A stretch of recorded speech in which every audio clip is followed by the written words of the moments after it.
अभी हम बिहार के सिवान में हैं और ये वही सिवान है जहाँ से यहाँ के हिंदुस्तान के पहले राष्ट्रपति जो है ना डॉक्टर राजेंद्र प्रसाद निकले। सिवान ही उनकी जन्मभूमि है, यहीं से वो राष्ट्रपति बने, भारत के पहले राष्ट्रपति बने। बहुत कम लोगों को ये बात पता होगी। और मैं आपको बता दूं जो सबसे बड़े ठग हिंदुस्तान के इतिहास में सबसे बड़े ठग नटवर लाल भी इसी सिवान के थे। और ये वही नटवर लाल थे जिन्होंने 3 बार ताजमहल, 2 बार लाल किला और संसद भवन तक बेच दिया था। और संसद भवन तब बेचा था ना जब सारे सांसद मौजूद थे।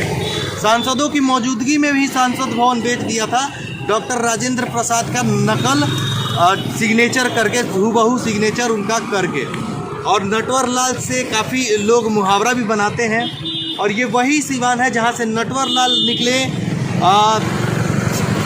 भारत के पहले राष्ट्रपति डॉक्टर राजेंद्र प्रसाद भी निकले। इन्हीं की जन्मभूमि है ये।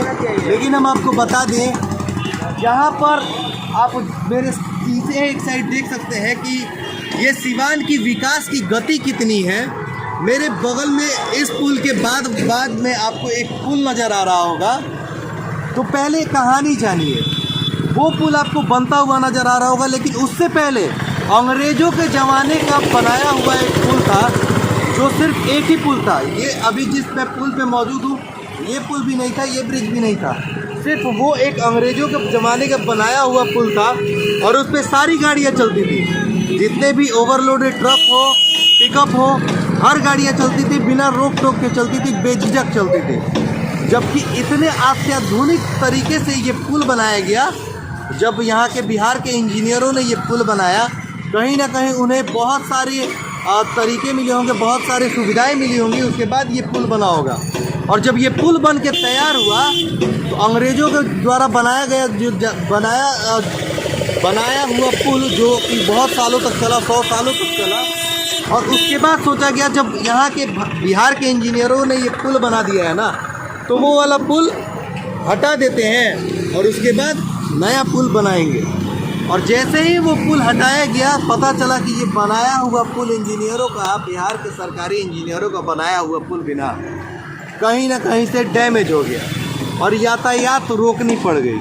और यातायात रोकनी पड़ गई, उसके बाद काफ़ी दिक्कत मशक्क़त के बाद फिर से यातायात शुरू हुई है। और ये जो पुल हम दिखा रहे हैं ना, वो पुल देखिए बीच में अभी भी पीछे से लपा हुआ है, नीचे की तरफ झुका हुआ है। आप सड़क देख सकते हैं यहाँ से आकर, और नीचे की तरफ झुककर फिर से जा रहा है। कहीं ना कहीं इस ब्रिज पर भी हादसा हो सकता है। और यहाँ के लोग इसी ब्रिज पर, मुख्य ब्रिज है जो दहा नदी पुल का ब्रिज है, और यहीं से लोग जाने के लिए मजबूर हैं। और मैं आपको बता दूँ, ये बिहार के सरकारी इंजीनियरों द्वारा बनाया गया पुल है। और इस पुल पे बड़ी बड़ी गाड़ियाँ नहीं आ सकती। छोटे छोटे कार आ सकते हैं, बड़े बड़े ट्रकों की आने की अनुमति नहीं है। क्योंकि कहीं ना कहीं जो पुल ऐसे फंसा हुआ है, वो पुल कहीं ना कहीं गिर ना जाए। और ये कमी है बिहार में, जो अंग्रेज़ों के ज़माने का जो धरोहर है, जो इमारतें हैं या फिर सड़कें हैं, पुल है, वो सालों साल चल जाते हैं, 100 साल चल जाते हैं। लेकिन हमारे इंजीनियरों के द्वारा, जो सरकारी इंजीनियर है, जो मोटी रकम लेते हैं, उनके द्वारा बनाया गया पुल 10 साल 20 साल भी नहीं चल पाता है। और जब मरम्मत होता है उसके बाद बड़ी बड़ी गाड़ियाँ इस पर नहीं चल पाती हैं। बगल में दूसरा ब्रिज बनाया जा रहा है, ये ब्रिज चालू है और ये ब्रिज कहीं ना कहीं बीच से झुका है। और ये ब्रिज भी कभी भी गिर सकता है, क्योंकि जो बनावटी है ना, देखिए वहाँ से गाड़ी आ रही है, बीच में पुल झुका हुआ है। और ये सरकारी इंजीनियर बिहार के लोग हैं, बिहार के सरकारी इंजीनियरों के द्वारा बनाया गया पुल है। और ज़बरदस्त तरीके से बनाया गया पुल है कि अंग्रेज़ों को ये पुल बनाने के बाद अंग्रेज़ों के द्वारा बनाया गया पुल को उठा दिया गया कि ये पुल काम आएगा। और जैसे ही वो पुल को उठाया गया, ये भी कहीं ना कहीं क्षतिग्रस्त हो गया, ये भी कहीं ना कहीं मरम्मत से भी आ गया। और उसके बाद यातायात ठप हो गया और लोगों के, जनता के द्वारा बनाया गया टैक्स का पैसा ऐसे ही बर्बाद हो गया। बड़ी बड़ी गाड़ियाँ इस पर नहीं चल सकती हैं। पता नहीं किस तरीके से हमारे इंजीनियर इस पुल को बनाते हैं। और नीतीश जी हैं, हमारे मुख्यमंत्री हैं बिहार के, और नीतीश जी से मैं एक विनती करूंगा कि नीतीश जी, आप प्रधानमंत्री का बनने का सपना देख रहे हैं और यहाँ पर एक बढ़िया से पुल आप नहीं बनवा सकते हैं। अब इसके लिए हम लोग किसको दोषी दें?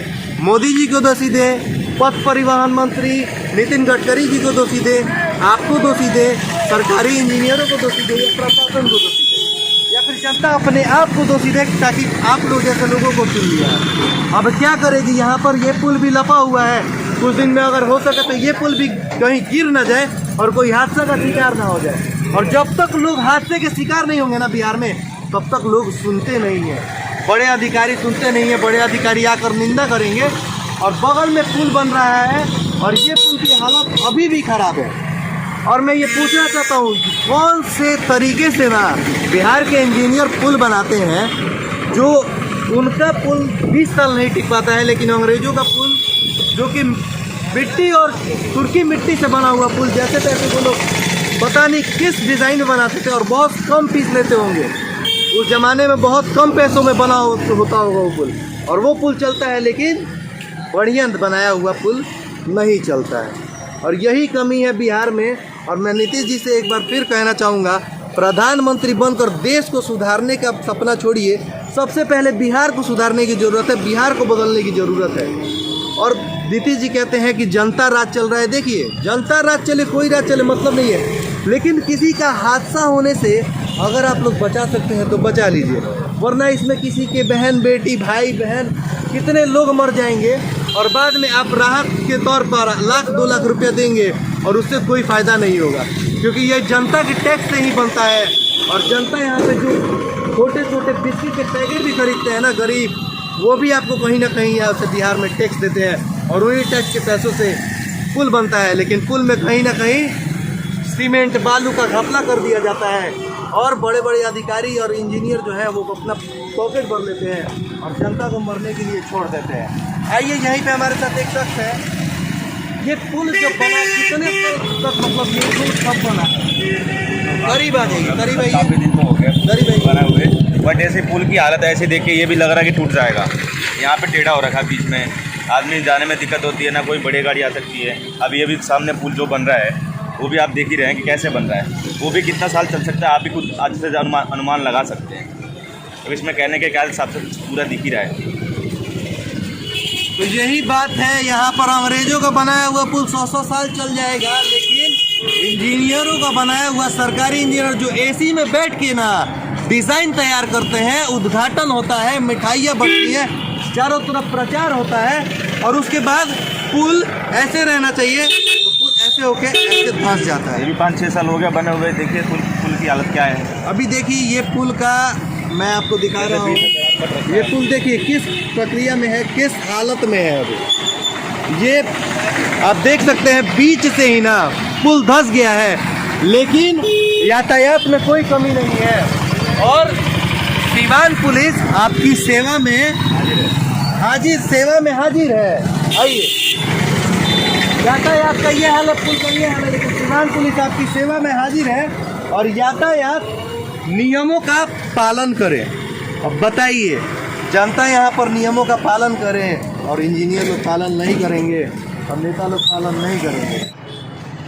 यहाँ पर आप लोग आते जाते हैं और पुल बीच से ही धंसा हुआ है अभी, और अंग्रेजों का बनाया हुआ पुल इतना चल गया, लेकिन यहाँ के सरकारी इंजीनियरों का बनाया हुआ पुल नहीं चल रहा है। क्यों, ऐसा क्या हो गया है? इससे तुरंत खराब हो गया। हम लोग इतना परेशानी होता है कि उसमें 15 से जाते थे, बहुत परेशानी होता था। बंद था पहले, अब तो छोटा छोटा गाड़ी जाने के लिए मांगता मिला है, लेकिन दिक्कत हो रहा था बहुत। लेकिन देखिए, बिहार के इंजीनियरों के द्वारा बनाया गया इतना ज़बरदस्त पुल है कि अंग्रेजों के पुल पर लगातार ट्रक चलता था, लेकिन इस पर ट्रक नहीं चल सकता है। इस पर ट्रक क्यों नहीं चल सकता है? क्योंकि कहीं ना कहीं पुल कमज़ोर है और ट्रक चलेगा तो जो बचा खुचा है वो भी गिर जाएगा, और साथ में साथ जिसने बनाया है, जिसने ठेकेदारी है, उनका इज्जत भी गिर जाएगा। इसीलिए बड़ा सा लोहा लगा दिया गया है कि बड़ा गाड़ी नहीं घुसे, नहीं तो अगर बड़ा गाड़ी घुसेगा तो उनका इज्जत गिर जाएगा और आगे का टेंडर पास होगा कि नहीं होगा कोई ठीक नहीं है। और कहीं ना कहीं ये सब लापरवाही की जाती है ताकि फिर से टेंडर पास हो, फिर से पैसा आए बनाने का। सही है कि नहीं है? जी। और मैं आपको एक बात बता दूं, इसीलिए ना ये सिवान के लोग ना हेलमेट नहीं लगाते हैं सर को, तो अपने चेहरों पे, अपने सरों में। और हेलमेट क्यों लगाए भाई? पुल का हालत ऐसे ही खराब है, हेलमेट पहनकर कौन सा वो अपना सेफ्टी कर लेंगे? पुल जब धंस जाएगा तो नीचे से ना धंसेगा, ऊपर से बचा के क्या कर पाएंगे वो लोग? सही है कि नहीं है? क्या नाम है आपका? सर मेरा नाम तो कुमार है।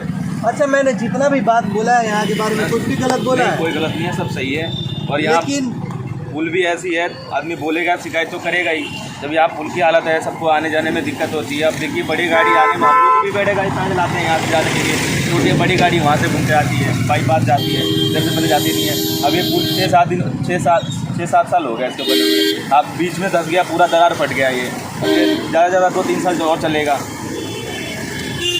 2-3 साल चलेगा, लेकिन बीच में जिस दिन गिरेगा ना उस दिन बहुत लोगों की जान जाएगी। यही बात है। और मैं एक बार फिर से नीतीश जी से विनती करूंगा कि नीतीश जी, प्रधानमंत्री का सपना आप देखिए।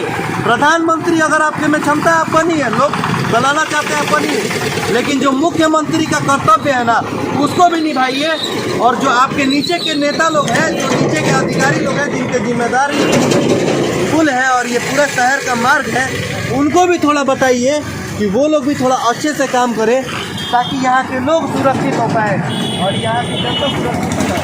नहीं तो यही पुल है जो एक साइड से धंस गया है, एक दिन ये भी गिर जाएगा, फिर टेंडर पास होगा, फिर इंजीनियर लोग पैसा कमाएंगे, लेकिन जान जाएगा तो आम पब्लिक का जाएगा। यही सच्चाई है। इसी के साथ दीजिए इजाज़त। मैं प्रशांत राज, ABTV भारतवर्ष के लिए। आप बताइएगा हमारा प्रयास आपको कैसा लगा। जय हिंद।